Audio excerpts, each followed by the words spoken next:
So what is redox, or your reduction potential? So the way I tend to think is like, it's, how much energy or how much your battery, how much can it hold on to? While not exactly correct, think of your smartphone. Is it charged up to 100% or only 50%? If it's only 50%, your phone works, but just not as long as you want it to work for.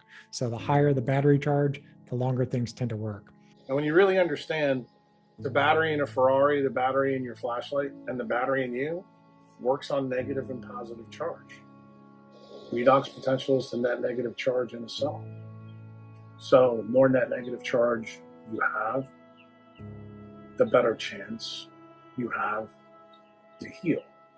If you really dissect the initial meaning of a net negative charge, you know that everything that's negatively charged in the world comes back to an electron. So what is this another synonym for saying? You have a lot of electrons in your body when your redox is good. When you don't have a lot of electrons in your body, what do you have? A lot of protons. That's positive charge. What do you know about positive charge? That's what inflammation is. So if you have a lot of electrons, you don't have a lot of protons, that's health. When you have too many protons, you have too little electrons, that's illness. Everything about a mitochondria is a battery. So redox essentially is how efficient your mitochondria take light, foodstuffs from your environment and convert it into energy, either into ATP, as that ATP spins and pumps out ATP, or as the mitochondria making water, how will you store that energy in the water inside the mitochondria? But let's start by unpacking this. And what I always explain to my patients about when we say redox, we're referring to, maybe the best way to explain it is that the mitochondria is creating a lot of light. That light is producing a battery in the water of your cell. And that battery is really being used in conjunction with things that are produced by the mitochondria, as well as other biochemical pathways, to neutralize everything that's damaging your cell.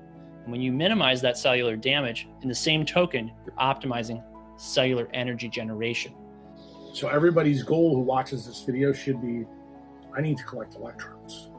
I need to limit the protons in my body. You need the protons to do things in your mitochondria. But you need to realize that really health is a story about electrons. Then when you realize the next layer of understanding is when you have enough electrons, then you learn about the photoelectric effect. Only way to capture sunlight is to have electrons. I mean, remember, sunlight doesn't affect neutrons or protons. It excites electrons. So that means the excitation jumps the electron up to a higher level. So in a mitochondria, what's effectively happening? The electron falls back to the ground state. When it falls down, light is given off. Your mitochondria harvests that light. More light it harvests, more water it makes inside of chromatin oxidase. Faster the ATPase spins to move protons through. The best way to improve your redox is actually being outside. It's that simple. Redox is a function of the environment that you're in. Remember what I told you? It's about collecting electrons. In other words, what's really the purpose of your mouth and your gut and your feet? It's about electron collection. What's the whole purpose of your eyes? To get the light on the electrons, and that controls and yokes the circadian mechanism to the redox power in different organs. That's what it is.